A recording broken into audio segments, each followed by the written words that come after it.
Meeshaan qaba walumaa galatti dookumentiin deeggarda ati kan itti gargaaraatiin uummata biraan geessee fi irraallee gadi baatee haasofte beekaa muraasatti walumaa galatti namoonni baay'een gama bilchaatinaatiin jiranii kun beekaadha dookumentii kana baasnee akka irratti mari'atan jedhanii haasa'u kun immoo lakki dookumentiin kun sobadha jedhu lakki kun immoo dookumentii kana jawaatan mormaa jiruu fi waanuma ofiisaatiif irratti hirmaanneef yoo ta'e malee dookumentiin kun dhiibbaa Oromoo irratti yookiin immoo dantaa Oromoo irratti dhiibbaa qabaatuutiin waan jedhu kaasu. Achirraati walumaa galatti raafni waan tokko jedhiifi ijoolleen keessaa ba'a. Egaa dookumentii lama kan dhiyaate dookumentiin tokko ka ifatti baafne Oromiyaa bifa haaraan bulchiinsa naannoo Oromiyaa caasa haaraan ijaarra kan jedhu kan lammaffaa ka ejjennoo paartii bilchiginnaa qabatee marii biyyoolessaa irratti dhiyaachuudhaaf jedhamee kan Adaamaatti koreen hojii koreen giddu galeessa paartichaa irratti mari'achuudhaaf mariidhaaf dhiyaate lama.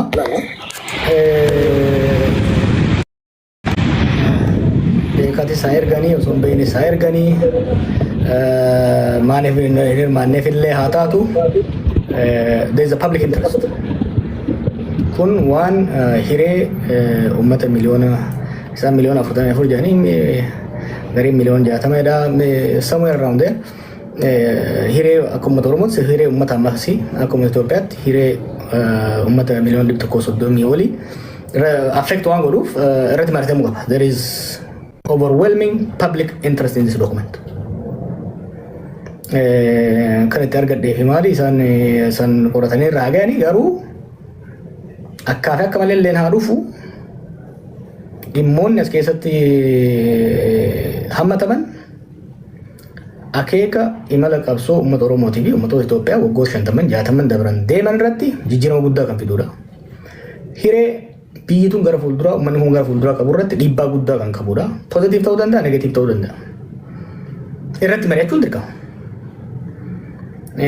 Amalli imaammataa fi hin dhagamu sirriitti hin dhagamu.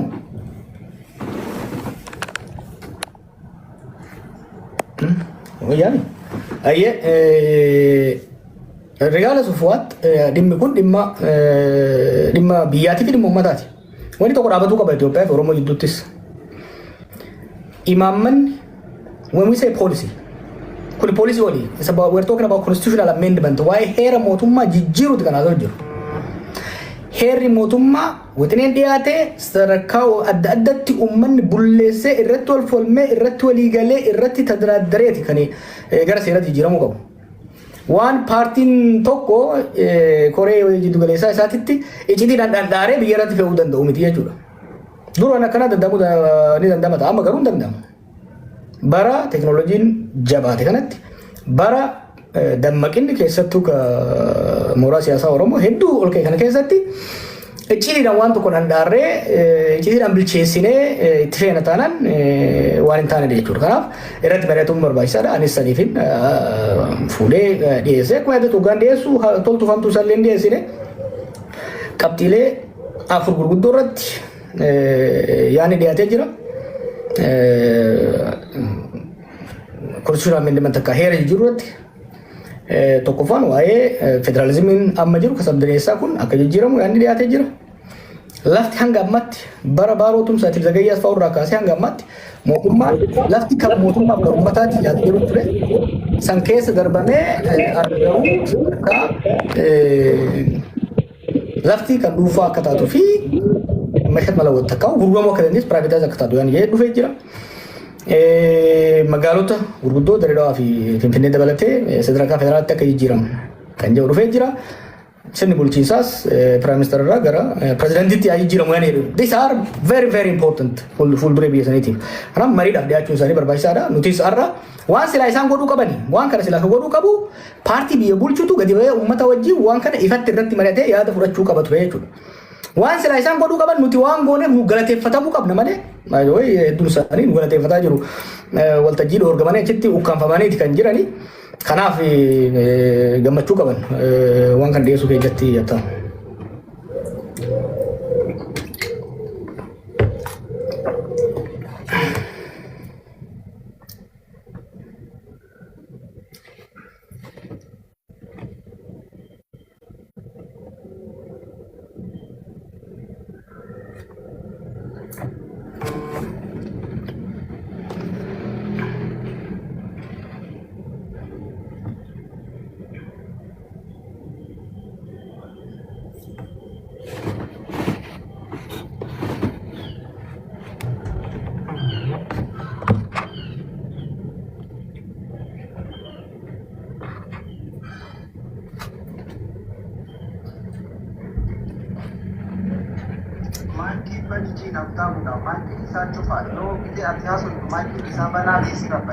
kuni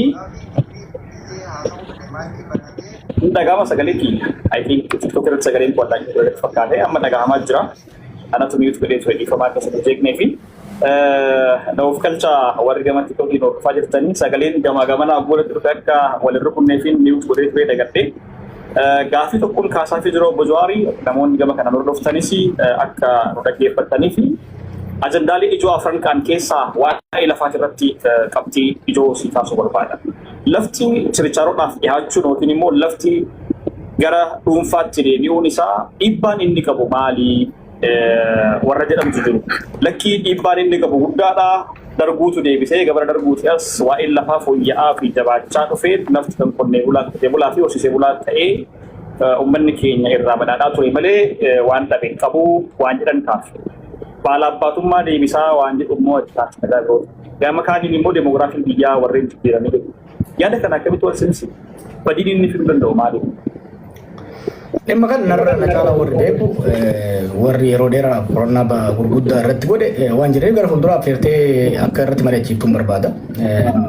Qabsaa'onni waan san gaafsan godhanis hayyoonni waan san qoratanis gama seeraatiin haa taatu gama seenaatiin haa taatu gara diinagdeetiin gara ekoonoomiksiitiin warri qorate baay'ee jira. Yaaduma dimshaasha sii kennuudhaaf jalqabuma lafti maaliif ka dhuunfaa akka hin taane dhoorkame? Lafti akka hin gurguramne maaliif dhoorkame? Historical background qaba. Lafti land tiller takkaa'u mareen laraashuu wanni jedhamu kun wanni ka'eef maali? Sirna fi udaalaa jalatti qonnaan bulaan keessattuu uummanni gara kibbaa jiru Oromoos dabalatee lafa irboofsisoo ture sirna abbaa lafaati ture. Sirna abbaa lafaa kana keessatti lafti namoota muraasaan warra aangoo qabuu fi qabeenya qabu muraasaan qabamee uummanni irra jireessi sadarkaa ashkarummaatitti irboofsisoo safaraa waan tureef lafti qonnaan bulaaf haa taatu jedhan. Lafti qonnaan bulaaf haa taatu jedhanii dhiibne zagayyeen faan baaruun faan.